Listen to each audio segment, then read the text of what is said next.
Hi everyone, welcome to another watercolor tutorial with me, Bill Holkham. This week we will be covering how to paint palm trees within a Florida landscape. You can paint along with me by downloading my free sketch via the link in the description, where you will also find links to the materials used in this tutorial. So then I lay in some Winsor yellow with my malt brush, broken shapes, and then some alizarin crimson on top with the yellow, and then Windsor blue starting at the top and coming in from the sides, because we want the central area to be quite dramatic with the colours coming through, so it can be a nice sunset taking place. So all wet in wet, letting that come in.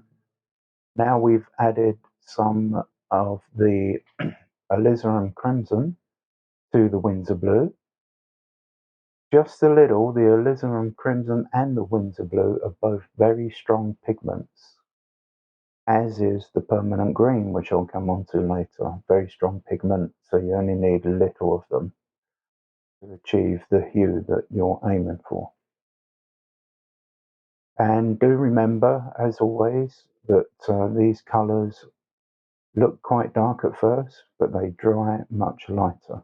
So whilst it's still wet, lots of wet in wet going on for this cloud sky formation, and added now some more alizarin crimson with the Windsor yellow, make it more dramatic, and now some pure Windsor yellow again, and building that up to a nice sky. We've come down close to the horizon level, and now a little bit more down to the bank, where the bank will meet the water.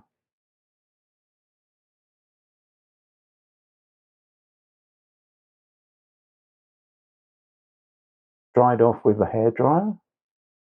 At this stage we're going to add some distant areas. That can be your Windsor blue with a tiny touch of alizarin crimson or light red, and you can use one of your smaller brushes here to achieve this. Now, if you took a photograph of this location, the differences that we're painting now wouldn't be so obvious. You wouldn't see these variations, but it is a painting, and the benefit of transparent watercolor, of course, is that we can emphasize the distance, the middle distance, and the foreground. So these palm trees are that mixture that I mentioned of a grayish, bluish color, emphasizing distance. And they will be more obvious in the way that they achieve the results we're aiming for once the prominent palm trees are laid in. So, as always, we start with the lighter wash, and then we go into a darker version of that wash. That's enough now for that distance. And then we've also put in a green bank area, little area with bushes and so forth behind those prominent palm trees that we'll be painting, together with some yellow, and maybe you can add some light red or alizarin crimson where they meet the base of the trees. And then you've got some permanent sap green. Very little of it is necessary. Fusing that in with the Windsor yellow, using your smaller brushes. To achieve the darkest area on that bank, we've added some Windsor blue to that mixture. The mixture of the yellow and the alizarin crimson, a tiny bit of Windsor blue. As I mentioned, it's very strong colour, so you only need a little of it. Having completed that, we've now turned to the principal palm trees, 4 of them here on the right hand side.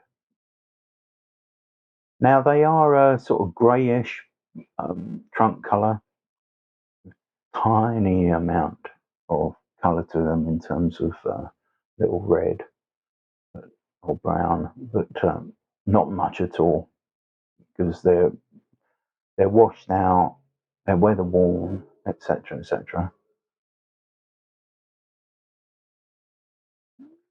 At the very tops of them, you'll see I've made that darker on purpose, because there will be shadow from the palms over the tops of the trunks. Now we've got a wash of the Windsor yellow and the alizarin and the permanent sap green, and a light wash using one of your small brushes. And this is an underpainting of those trees first of all with the light colour, and then we go to dark later. Always light to dark or transparent watercolour. So have fun with those, make up your shapes. As I said, a little bit battered here and there will add to the realism.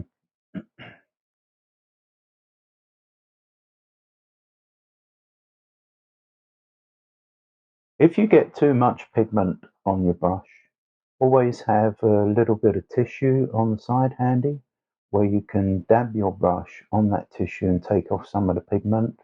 Maybe if you have too much water, take some off until you get the right amount to help you achieve what you're aiming for.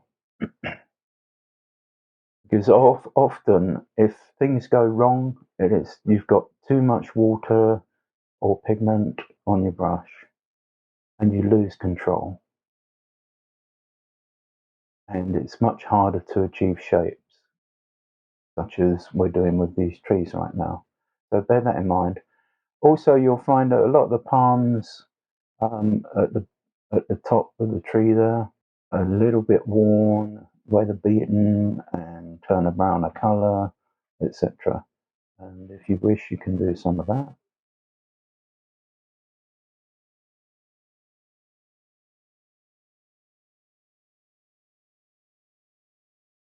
On this occasion, I've left doing the water till last.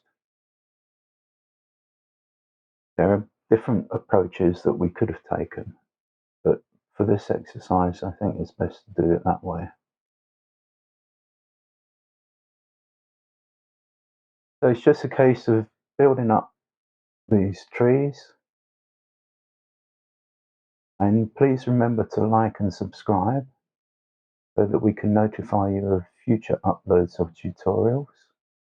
And also, please do make comments and suggestions. We've often been able to do paintings that have been suggested by people. And we appreciate your feedback.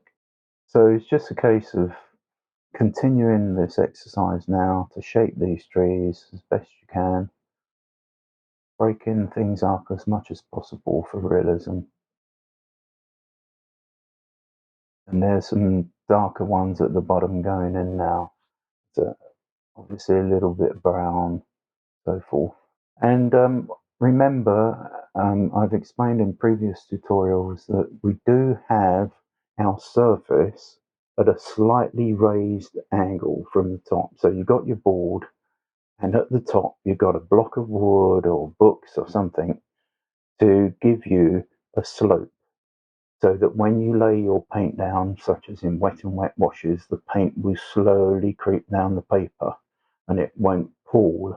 If you had the paper flat on the surface, then the pigment has nowhere to go and it pools. But with a slightly raised angle, 25 degrees, 30 degrees, something like that, the pigment will slowly creep down the paper and you'll achieve the results you're aiming for. Also, I would mention, when you do your large washes, such as in that sky here, you can run along the edge of the paper a tiny amount of tissue, not going into the surface too much, and mop up some of the excess fluid on the edges, so that when you then dry with your hairdryer, you won't get creep back. Now we come to the water, and I've decided on this occasion to start with a little bit of a clear wash of water in the distance, coming down a little ways, and then going into the pigments, the yellow and the alizarin crimson with the yellow, and then some of the winter blue coming in, all wet in wet.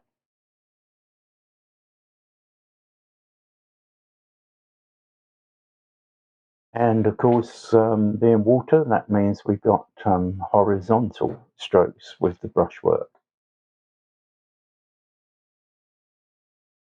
In the near bank, you can block in some green, basic green colour there. For added interest, I've included a gator coming into the scene. Just study the shapes of gators from photographs and pencil sketch one in. And that you'll find they're a greyish, blackish, greenish colour, depending upon the light. So the paints that I've suggested for this painting can be used to achieve the colour you need for the gator. We also have a heron to the right of the painting, and it's a blue heron. And I have found that cobalt blue is a very good colour for achieving the blue on the blue heron. So study their shapes, make them as realistic as possible, and their characteristics, the different colours that involved.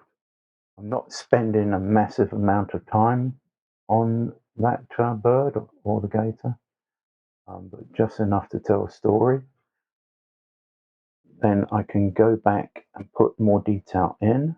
I was last in the Everglades just a couple of years ago, and also down to the Keys, Florida Keys, when I saw many scenes like this.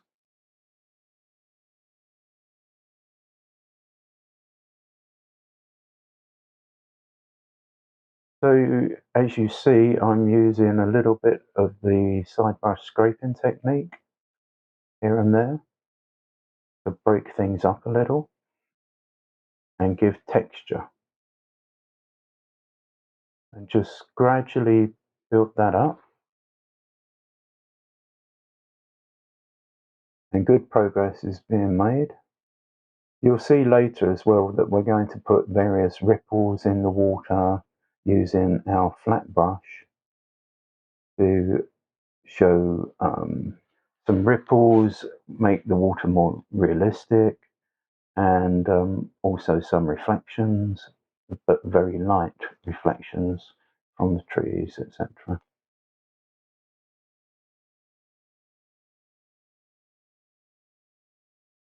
The gator's taking on more shape and realism.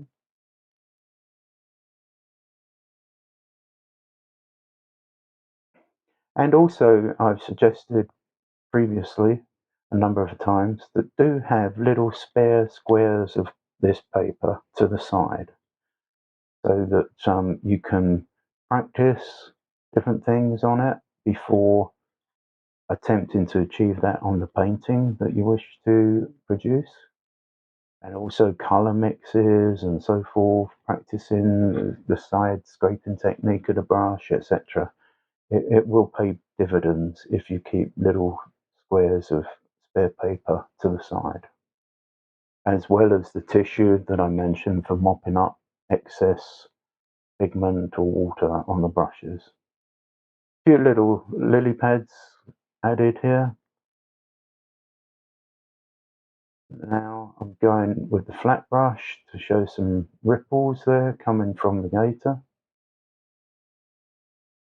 Just get your light bluey wash, greyish colour to achieve that. Same as on the far bank there, just a little bit greener. And the same again on the right hand bank area. And then it's looking much more like water. Then dropping in some little reflections, just indications of them, not laboriously done, just a little. If the water was crystal clear and not rippled at all, then of course you'll see much more of a reflection. But we've got a little bit of ripple going on. Then this flat brush again, right at the bottom there of the painting, right in the foreground, using some of the Windsor yellow with the permanent sap green. And once again, much more control is being achieved using the flat brush. We can get those various strands of reeds and grasses going on.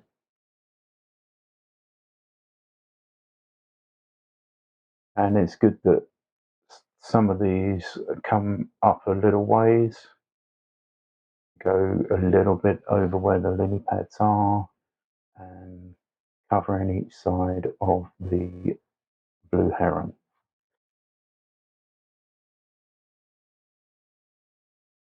And we're getting near the end of the painting.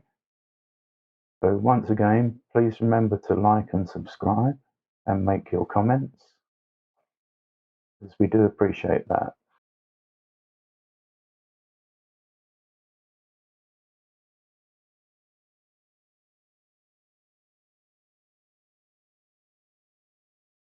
And now some final ripples on the water using a darker colour. And watch out about the heron there. You don't want a ripple coming right up to the head of the heron,